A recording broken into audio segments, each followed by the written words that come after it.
Pavagadh Vijay Vallabh English medium સ્કૂલના સ્થાપના દિવસની ઉજવણી ભવ્યાતીત ભવ્ય રીતે કરવામાં આવી છે। સ્કૂલના સ્થાપક આચાર્ય જગતચંદ્ર સુરી મહારાજના 69માં જન્મદિવસની સુંદર ઉજવણી કરવામાં આવી। પાવાગઢને પંજાબ બનાવવાની આલેખ જગાવી એક ધૂણી ધકાવી હોય ત્યારે બાળકોમાં સારા સંસ્કારોનું નિર્માણ થાય તે ઉદ્દેશ્યથી પાવાગઢ ખાતે આજથી 21 વર્ષ પહેલા વિજય વલ્લભ ઇંગ્લિશ મીડિયમ સ્કૂલની સ્થાપના કરવામાં આવી હતી એમ પાવાગઢ જૈન તીર્થ અને સ્કૂલના મહામંત્રી દીપક શાહે જણાવ્યું છે।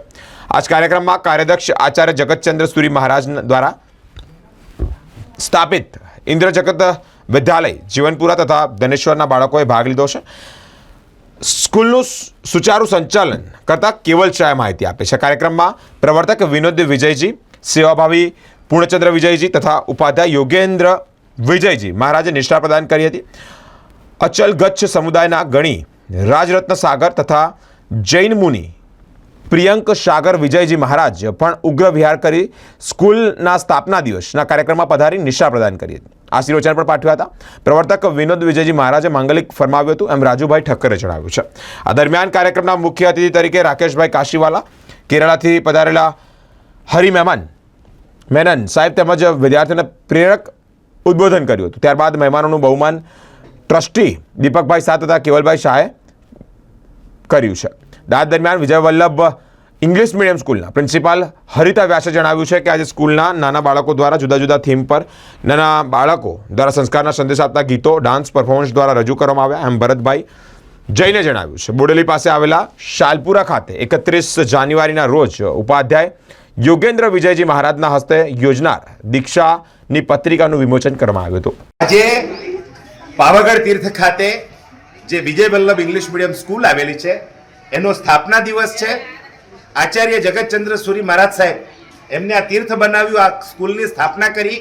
આ વલ્લભસુરી સમુદાયના વર્તમાન ગજ્જાધિપતિ પરમ પૂજ્ય આચાર્ય ધર્મધુરંદર સુરી મહારાજ સાહેબના શિષ્ય એમના સમુદાયના આપણી પાસે ઉપાધ્યાય ભગવંત યોગેન્દ્ર વિજયજી મહારાજ સાહેબ છે, પ્રવર્તક વિનોદ વિજયજી મહારાજ સાહેબ છે, સેવાભાવી પૂર્ણચંદ્ર મહારાજ સાહેબ છે, વોકમેન ઓફ ઇન્ડિયાથી ઓળખાય છે એવા રાજુભાઈ હરિભાઈ મેનન કેરલાથી આવેલા છે, રાજેશભાઈ આચાર્ય છે, કેવલભાઈ છે। આપણે ગુરુદેવને પૂછીએ, ગુરુદેવે આ સ્કૂલનું જ્યારે નિર્માણ કર્યું ત્યાર પછી કહેવાય છે કે ધનેશ્વરની સ્કૂલને તો 108 કલાકમાં બનાવી।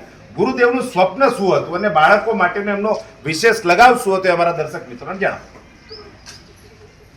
દીપકભાઈએ બહુ સુંદર એક પ્રશ્ન કર્યો કે કાર્યદક્ષ આચાર્ય ગુરુ ભગવાન શ્રીમદ વિજય જગતચંદ્ર સુરી મહારાજ સાહેબ એમનું સપનું શું હતું। એમણે પોતાએ એક વિચાર કર્યો કે જે પ્રદેશમાંથી, જે સ્થાનમાંથી, જે ગામમાંથી, જે વિસ્તારમાંથી મારો જન્મ થયો છે એ વિસ્તાર એકદમ અશૈક્ષણિક એવા વિસ્તારમાંથી એમનો જન્મ થયો અને એમને અનુભવ થયો અને અનુભવ થયા પછી એમણે વિચાર કર્યો, એમને વિચાર આવ્યો કે આ વિસ્તારમાં મારો જન્મ થયો છે તો આગળનો જે સમય જે છે એવો સુંદર આવે, સારો આવે એના માટે એમને એક આચાર્ય ભગવાન પરમાર ક્ષત્રિયોદ્ધારક આચાર્ય ઇન્દ્રદિન સુરી મહારાજ સાહેબના એક સપનું હતું કે આ વિસ્તારની અંદર પંચમહાલ જિલ્લાની અંદર પાવાગઢની અંદર એક સુંદર એક શૈક્ષણિક સંસ્થાનું એક સ્થાપના થાય તો એના માટે કાર્યદક્ષ આચાર્ય જગતચંદ્ર સુરી મહારાજ સાહેબ ને એમને આ બીડું ઉઠાવ્યું અને બીડું ઉઠાવીને એમને નિશ્ચય કર્યો કે આ પાવાગઢ વિસ્તારની અંદર હું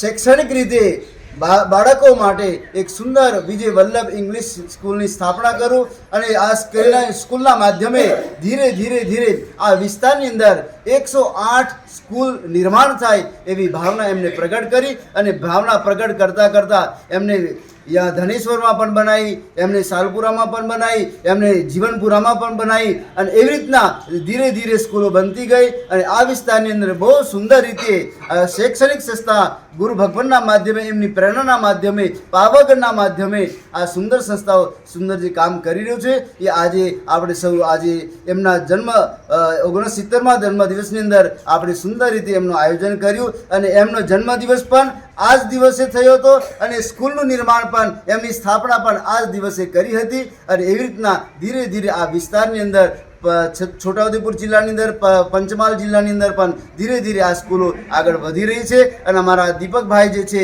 એ આ સ્કૂલના પણ ટ્રસ્ટી છે, આ પ્રાંગણના પણ ટ્રસ્ટી છે. એ બહુ સુંદર એમને આ સમય આપે છે અને આ પ્રસંગની અંદર અમારા કેરળાથી પણ હરિભાઈ આદિ, રાજેશભાઈ આદિ, રાકેશભાઈ આદિ ઘણા બધા એવા પુણ્યશાળી ભાગ્યશાળીઓ આ ઉપસ્થિત થયા અને ગુરુદેવનો 69મો જન્મદિવસ બહુ સુંદર રીતે મનાયો અને એવી રીતે મનાવીને બહુ સુંદર એમનું કાર્યને, એમના કામોને યાદ કર્યા. બસ આપણે પણ એમના કાર્યોને યાદ કરીને આપણા જીવનને સાર્થક અને સફળ કરીએ એટલું જ કહીને મારો વખતે બોલો જન શાસન દેવ કી જય.